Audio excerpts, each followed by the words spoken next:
Welcome back to my channel. আজকে আবার তোমাদের সঙ্গে একটা নতুন ব্লগ নিয়ে চলে এসেছি।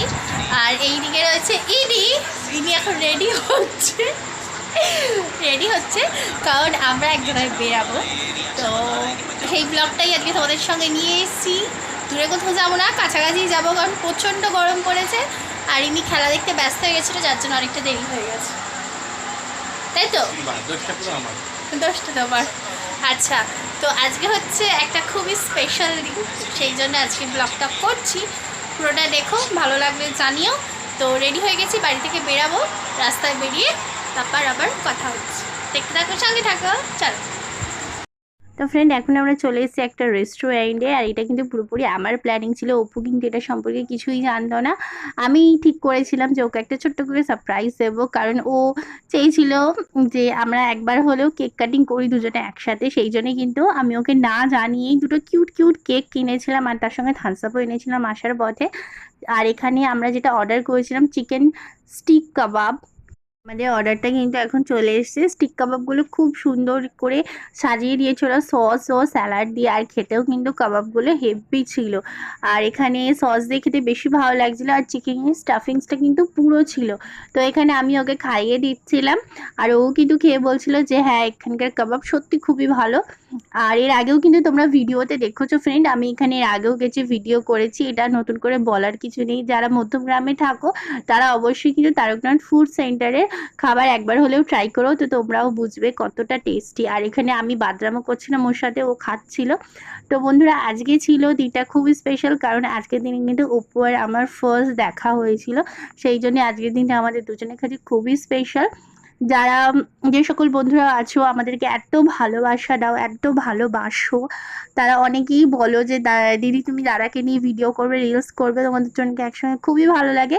তো আমি কিন্তু ট্রাই করি, কিন্তু তোমাদের দাদা একটু লজ্জা পায়। আগে তো ভিডিওতে আসতেই চাইতো না, কিন্তু এখন তাও একটু একটু রিলস করে আমার সাথে। তো এখানে কিন্তু তারপরে আমাদের অর্ডারটা চলে এসেছে। আমরা তারপরে নিয়েছিলাম চিকেন চাউমিন। তো চিকেন চাউমিনটাও এখানে খাচ্ছিলাম, এটাও কিন্তু ভালোই টেস্টি ছিল। কিন্তু আমরা মানে কি বলবো, খেতে পাচ্ছিলাম না। তার একটাই কারণ ছিল, বিশেষ করে ও খেতে পাচ্ছিল না, তার একটাই কারণ ছিল, কারণ আমরা দুপুরবেলা আজকে একটু বেলা করেই আমাদের লাঞ্চটা করা হয়েছিল। সেই জন্য আমরা খেতে পাচ্ছিলাম না, পেট পুরো ভরা ছিল। আর এই দেখো, ওখানে ইয়ার্কি মারছে, চামচ দিয়ে দিচ্ছে, সামনে ভিডিও করছি। ও মানে ও বলছে যে আমি তো জানতামই না যে তুমি এখানে আসবে। আর আজকে না হলে অন্যদিন আসতে পারতাম, কারণ আজকে এমনি ওর পেট পুরো ভরা ছিল নাকি, ওই জন্য ওর কষ্ট হচ্ছিল খেতে, তাই বকবক করছে। কিন্তু তাও কিন্তু আমরা দুজনে আমাদের খাবারটা শেষ করেছি, কারণ খাবার নষ্ট করে আমার একদমই পছন্দ না। ওখানে ও আমাকে খাইয়ে দিচ্ছিল মজা করতে করতে, আর যেহেতু ব্যাক সাইডে বসেছিল সেই জন্য খেতে গিয়ে উল্টে পড়ে গেছিলো একটুখানি। আর এখানে আমিও খাইয়ে দিচ্ছিলাম, আর উনি দেখো কত মানে কি বলবো, কত ইয়ে করছে।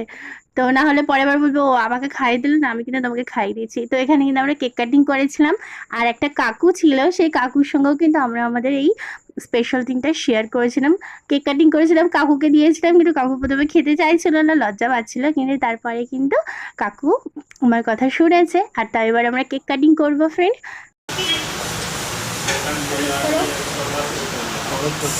ওই হাতে প্রমিস করে আমাকে ছেড়ে কোথাও যাবে না।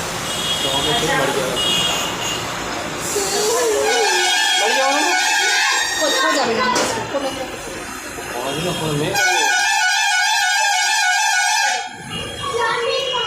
এটাই করে ছেড়ে যেতেই হবে না, বাকি কাজে পরিষ্কার করা।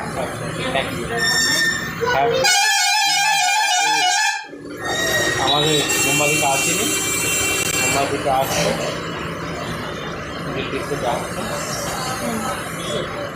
একটু টাকা ওকে, লাভ ইউ ফ্রেন্ড। আমার ঠিক খাওয়া এখন আমি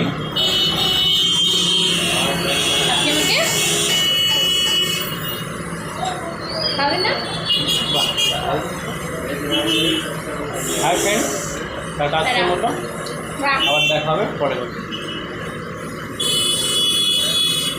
কথাগুলো আসবে না, আমি এডিট করে দেবো, তোমার এই বক্তৃতা আমি দেবো না।